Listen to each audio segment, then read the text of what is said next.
Faster than a speeding bullet. More powerful than a locomotive.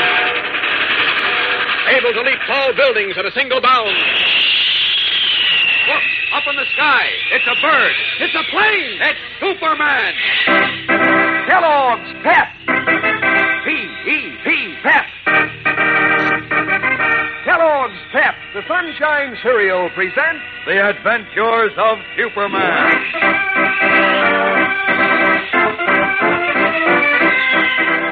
Today we begin an exciting new story. A story that endangers the most carefully guarded secret of Superman's life, his double identity.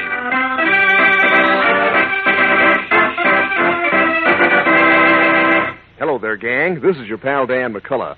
Say, I know a lot of fellas and girls who are all hepped up about how keen Kellogg's Pep tastes at breakfast. They say it's a super terrific dish, or a super duper, or just plain super.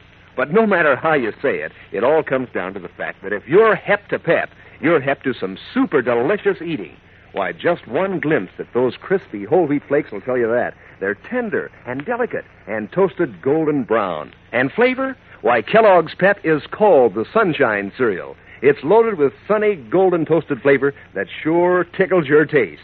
Every spoonful calls for more. Fact is, gang, Kellogg's Pep is really on the sunbeam. Makes breakfast so terrific, you'll want to eat hearty. You don't want to leave one single flake in your bowl. And that's the right angle, gang, especially nowadays when the cereal grains, like the whole wheat and Pep, are being sent to fellas and girls overseas. So get hep to Pep, gang. When Mom brings Kellogg's Pep home from the grocer's, don't waste it. If you pour your own Pep, pour it carefully and polish off every bit you pour out. Pass the word along to the rest of your family, too. Just remember, eat all your Pep. Don't waste it. And now, the adventures of Superman. Following his spectacular victory over the wrecks of Bolomar, Superman, in his guise of the mild-mannered reporter Clark Kent, returned to the Daily Planet, where he received a startling surprise. In his office, he found a square-set, square-faced man with a heavy mustache waiting for him, a black derby hat and a rolled umbrella across his knees. As Kent entered, the stranger arose. Stretching out his hand, he inquired, Mr. Kent? Yes? Mr. Clark Kent? That's right. Who are you? I'm happy to make your acquaintance, Superman. What? I said I'm happy to make your acquaintance, Superman. I've come a long way for the pleasure of meeting you. But Now, my dear chap, no need to be alarmed. Your secret's quite safe with me, for the time being, at least. Oh, wait a minute. There must be some mistake. No, sir. No mistake at all. But you called me Superman. Come, you're not denying it, are you? I don't quite understand this. Just who are you? My card, sir. Thank you. Mr. Herbert Calkins, St. John's Wood, London, Southwest. Exactly. And now, sir... Wait a minute, you're... Yes? Why, Go on. Mm-hmm. You were about to read the printing under the inked-out line in the corner. Oh, how could I do that? Whatever was printed there is hidden by a heavy line of ink. You think fast, Mr. Kent. What do you mean? I mean that as Superman, you have X-ray vision. You can easily see what's covered by the ink. Oh, well, no hard feelings. I should have known you'd be clever enough to escape that little trap. Look here, Mr. Calkins. This little joke has gone far enough. I don't know what you're here for, but I'm really quite busy, so if you'll state your business... Why, may I suggest we talk over dinner? What? I happen to know quite an excellent cafe near here, the food's capital, and there's no beastly hubbub. We can talk undisturbed. Oh, thank you, but can't we talk right here? I don't want to seem rude, but I'm really quite busy. I promise that you'll find what I have to say more interesting and far more important than any routine matters here. Mr. Kent? All right, I'll have dinner with you, Mr. Calkins. I thought you would. Shall we go?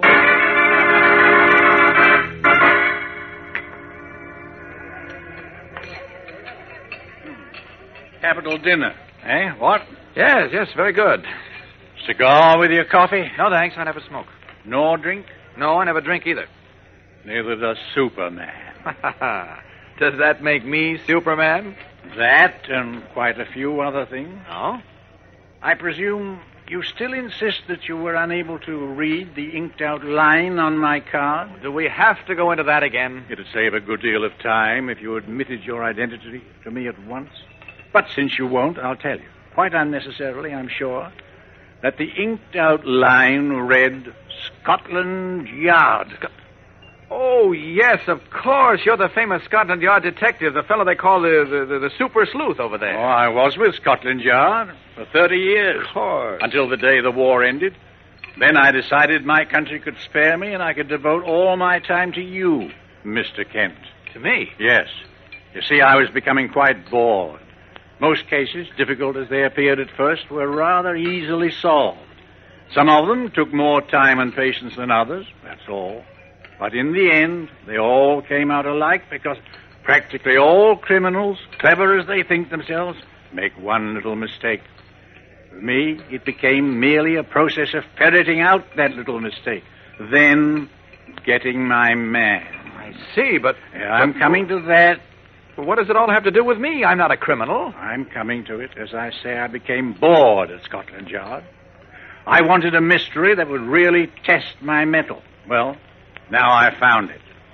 From what you said before, I gather this mystery has something to do with me. It has everything to do with you, sir.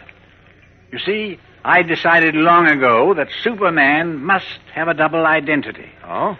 My research, and very careful research it was, sir, led me to the inescapable conclusion that Superman and Clark Kent are one and the same person. Me, Superman. Oh, you're very flattering, Mr. Corgan. Not at all. You see, my research showed that the Metropolis Daily Planet alone had some contact, official or unofficial, with Superman. Well, couldn't that be coincidence? Yes, it could be coincidence, but I was convinced it wasn't. And that made sense, too, you know. Superman devotes his great powers to the cause of tolerance and justice. Where could he be in a better position to discover where he was needed than on a great newspaper? But I still don't see how that... Quiet, old chap. There's somebody coming over Where? here. Oh, the waiter. Just as well be careful. More coffee, gentlemen. I'll have a little. Yes, sir. You, sir? No, none for me, thanks. Thank you, my man. That'll be all. Very well. Now, Mr. Kent, to continue. I really don't think it's necessary, Mr. Corkins. You mean you're willing to admit you're Superman? Nothing of the sort. Frankly, the whole thing is too... Well, it's too outlandish to waste more time on. But look here now. I've got to get back to the office. We're putting out an extra edition on the Bolomar affair. So if you'll excuse me, Mr. Now, Corkins... wait, please. I notice your story on that little affair scooped the whole world. Well, I was just lucky, I guess. Oh, don't be so modest.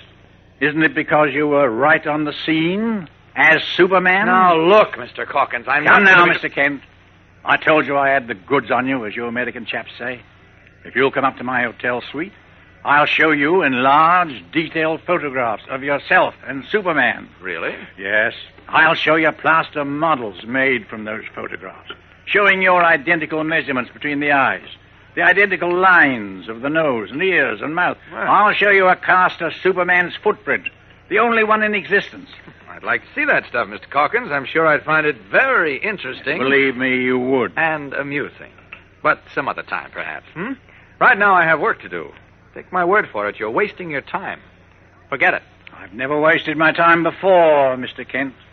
I'm so certain I'm right that I came all the way over here from England to prove it. Oh? And how do you propose to do that? I've arranged a little test for you. A test? You mean you want me to jump off the insurance building observation tower, for instance, to see if I bounce? Oh, no. Nothing like that. This is a very simple test. It won't take more than a few seconds, and it'll prove without doubt that you are or are not Superman. What say? Are you game? Well, look, as I told you before, Mr. Corkins, I consider this a waste of time. And since I'm very busy, I'm afraid I must refuse. I knew I was right. What? I must be, since you're afraid to make the test. Oh, I'm not afraid at all, but I don't think It appears that you are, Mr. Kent. And that satisfies me. I told you that if you cooperated with me, I would respect your secret as long as possible. But I'm But not... since you refuse, I consider myself at liberty to publish a report of my findings in book form. Book? A leading British publisher who has a large branch here in Metropolis is very eager to publish my book. Wait a minute. You can't do that. You Then can't. submit to my little test. Now, look, I haven't time, and besides there's... I assure you it'll take only a few seconds. And since you say you must get back to your office, we can make the test there. Oh, but it's too silly. Now, look here, old chap. I'll make a bargain with you. A bargain? Yes. Submit to my little test. If you're not Superman, as you would have me believe, you have nothing to fear. But if you are Superman, well, I'll agree not to publish my book for at least 5 years. How does that strike you? What is the test? I can't tell you until we are ready to make it. And you want to make this test in my office? Righto.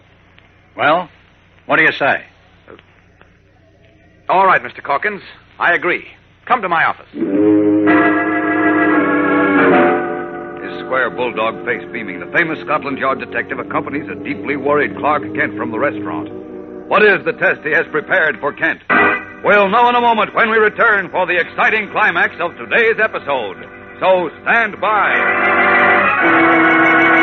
Clark Kent and Herbert Calkins, famous Scotland Yard detective, have returned to the Daily Planet, where the staff is working overtime to publish a special edition. Following Kent into his office, Calkins closes the door carefully, then produces a small cylindrical tube and a tiny glass vial from his pocket. Now, Mr. Kent, the test which will determine whether you are or are not Superman. Here. What's this? This little cylinder contains a sterilized needle. Needle? What are you going to do with... I want to prick your finger with this needle. What? If I can puncture your skin and draw blood, it'll prove that you are not Superman. Because Superman is known to have impenetrable skin. Oh.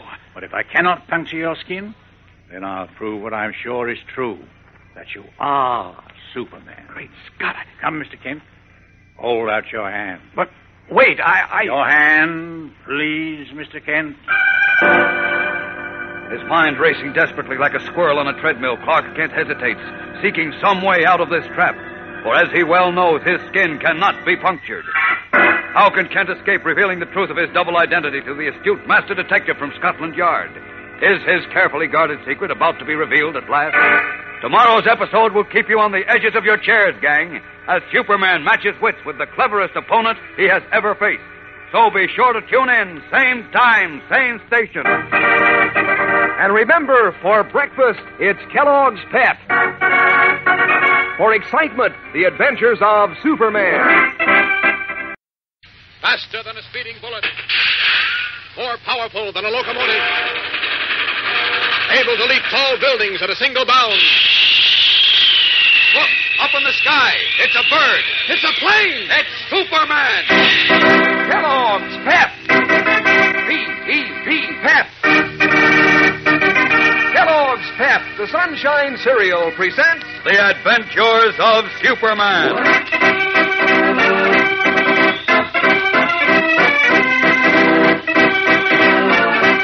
Today, Clark Kent, otherwise known as Superman, is on the spot, for Herbert Calkins insists on making a test that cannot help but reveal the reporter's real identity.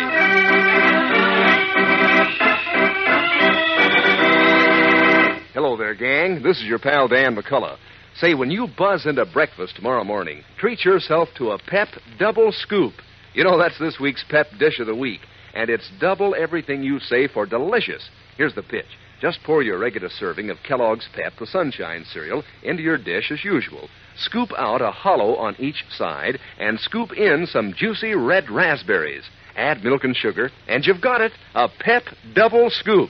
And believe you me, you've got a scooper duper. You'll dig into those ripe red raspberries right along with tender, crisp flakes of Kellogg's Pep that are loaded with full wheat sunshine flavor, and with every spoonful, you'll say, "Brother, give me another." That's how slick Pep always tastes. Why, Pep's golden toasted flavor just naturally sends you, and sends your spoon right back for more and more till it hits bottom in your bowl. Which is the right idea, especially now that we're sending the cereal grains to fellows and girls across the seas to help give them good nourishment. Remember that when Mom brings Kellogg's Pep home from the grocer's. Make sure there's no waste at your house. And remember to pour it carefully if you pour your own Pep, because this is a particularly important time to eat all your pep. Don't waste it. And now, the adventures of Superman. After many years of study and research, Herbert Calkins, Scotland Yard's most famous detective, was convinced that he had solved one of the world's greatest secrets, Superman's double identity. To secure final proof, Calkins came to the United States, where he visited Clark Kent at the Metropolis Daily Planet and flatly stated that he, Kent, was Superman. Startled, Kent attempted to laugh the famous sleuth out of his theory, but was unsuccessful, and finally had to agree to submit to a test. As we continue now in Kent's office, the square-set, square-faced detective has produced a small cylinder in which, he explains, is a sterilized needle. Listen. Hold out your hand, please, Mr. Kent. What for? Superman has impenetrable skin. Well? If I can puncture your fingertip with this needle and draw blood, it'll prove conclusively that you are not he. But I... If I can't puncture your skin, it'll prove that I'm right and that you are Superman. Now then, please, hold out your hand, old chap. But, wait a minute. Your hand, please. No, I can't do it. Very well, then. Your refusal to make the test releases me from my promise.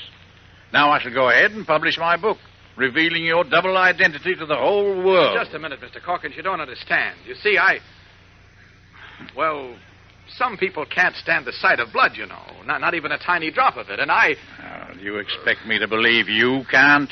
Well, I hate to admit it, but quite a few folks around here will tell you that I'm not very brave. In fact, one of my best friends calls me a mollycoddle. You're putting on a good show, but there's no use. Oh, there you are, Clark. Lois, what a break. Listen, the chief wants to see you at once. Oh, I'm sorry. I didn't know you were busy. Oh, no, that's all right, Lois. Matter of fact, you're just the person I want to see. Miss Lane, allow me to present Mr. Herbert Calkins, late of Scotland Yard. I'm delighted, Miss Lane. How do you... Did you say Herbert Calkins? The famous detective? That's right. Well, Look, golly. Lois, I know you'll be glad to talk with Mr. Calkins a moment while I see what the chief wants. Now, look here. There's nothing I'd like better. I followed all of your cases, Mr. Calkins, and there's one in particular that I'd love to ask you about. The case of the London witch doctor. Good. You two have a nice chat. I'll be right back. Now, I'm into Lois's office. Should be a pin on her desk somewhere. Oh, yes, here's one. Now a match. Let's see. Oh, good. Here's one. What a spot I'm in. This Calkins is a smart potato, and he's got me cornered. With a little luck, I might be able to fool him. Yeah, I guess the flames made this pen sterile. Now for a quick visit to Mr. White's office. Now, look, Kent, about this Baltimore story. Whatever you want, Chief, consider it done. Now, let's shake on it, huh? I want to shake your hand to seal the bargain. What is this? Let go of my hand, Kent. What in thunder's come over you? Ouch! What the... Well, what's the matter, Chief? You cut my finger. What? Stabbed it or something. Look, what kind of a gag is this? Say, there is a drop of blood on your little finger. Yeah, I guess I must have a rough edge on one of my fingernails. Here, wait a minute. I'll... Oh, let go. No, let go. no, hold steady. I'll just brush it off. There we are. You better get some antiseptic on it right away. Oh, nonsense. Can't even see the scratch. Just the same, Will I you wouldn't take stop any... acting like an idiot? I said you can't even see the scratch.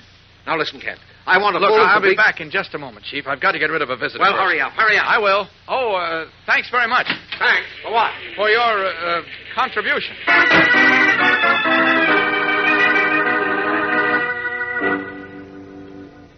I don't like to say it, Mr. Calkins, but Clark is a bit of a sissy. Oh, thanks for the send-off, Lois. Oh, Well, I don't care, Clark. Mr. Calkins says that he wants to make a blood test on you for some reason, and you seem afraid to submit to it. Well, I don't happen to like the sight of blood. You know that. There, you see, Mr. Calkins. Yes, I see, Miss Lane. Mr. Kent seems to have fooled you as he fools so many other people. Fooled me? What do you mean? That question, my dear, will be answered in an important book I intend to publish very shortly. A book? Precisely. Now, wait. I've changed my mind. What's that? I've decided to go through with the test. Really? Why, what a big, brave man. I say. What made you change your mind, old man? Never mind. I'm ready, Mr. Calkins. Very well. We'll soon find out. Hold out your hand, Mr. Kent. Well, if you don't mind, I'll stick the needle in my finger myself. But why? Well, you might stick it in too deep. Oh, now, really? Of all the sissies... You keep out of this, Lois. Well, Clark. Well, Mr. Calkins? Here's the needle. But no tricks, my lad. I'm watching you. Well, All right. Here goes. Quickly cupping his hand, Clark Kent pretends to puncture the skin of his little fingertip, where he had previously deposited a tiny drop of Perry White's blood. Then, still acting the frightened mouse, he cries out in pain. Oh! Oh! There you are, Mr. Corkins. Blood. I can't look at it. Will you stop being such a baby, Clark? Are you satisfied, Mr. Corkins? Hurry, will you? Hurry. I don't want to faint. Just a moment, old chap. Now what? I'll just take this stuff up in the eyedropper there. Like this. Put it in this bottle. There we are. Can I look now? Honestly, just wait until I tell the chief and Jimmy about this. Oh, please don't tell them, Lois. Well, what about it, Mr. Corkins? Are you satisfied now? He should be thoroughly satisfied that you're as brave as a mouse. Look, Lois. I will admit this is a bit of a stumper, Mr. Kent. But I'm not saying yes, and I'm not saying no. Yet. There remains something I must do first.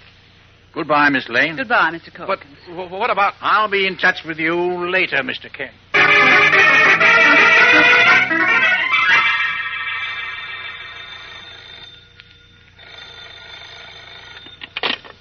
Hello, Lois Lane speaking. Are you there, Miss Lane? This is Herbert Colkin. Oh, yes, Mr. Corkins. Wasn't that the silliest scene in Clark Kent's office just now? Well, I wouldn't call it silly. I've just examined the specimen of blood under my microscope. Don't tell me. Let me guess. It came from a mouse. Oh, no, it's human, all right. I can't believe it. But I'd like to talk to you about it, as well as about something else I believe you'll find most interesting. Really? What is it? Well, I prefer not to discuss it over the telephone, if you don't mind. Could you possibly get away from your office and meet me at the Somerset restaurant? I can and I will. This sounds intriguing. When? Shall we say in 15 minutes? Right, Mr. Corkins. I'll be at the Somerset restaurant in 15 minutes. Replacing the telephone, Lois Lane quickly powders her nose, puts on her hat, and hurries from the Daily Planet to meet Herbert Corkins. What does the famous Scotland Yard detective have to tell her? We'll know in a moment when we return for the exciting climax of today's episode. So stand by.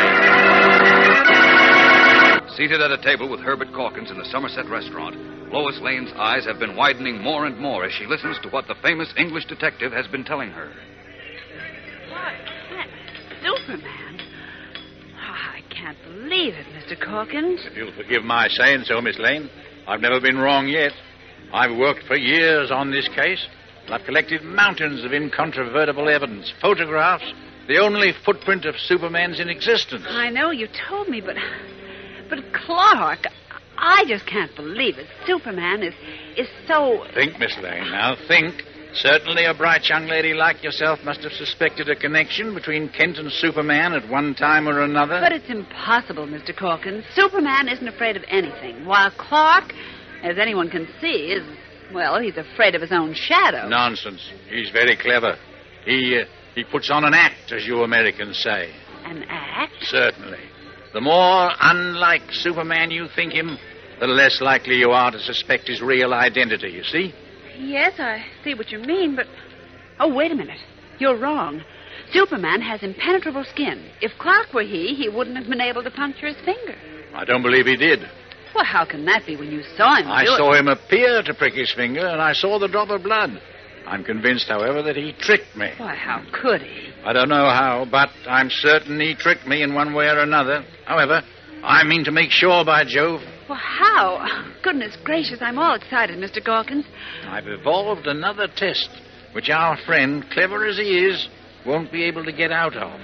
It'll prove, definitely, whether he is or is not Superman. But in this, I'll need your help, Miss Lane. Me? Yes. Will you help me? Oh, will I? And how? Why, if what you say is true, it'll be the biggest story of the year, of the century. And what a laugh I'll have on Clark. You tell me your plan, Mr. Corkins. Righto. With your cooperation, I can't fail. And by tomorrow night, Superman will be revealed as Clark Kent. Now, this is what I wish you to do.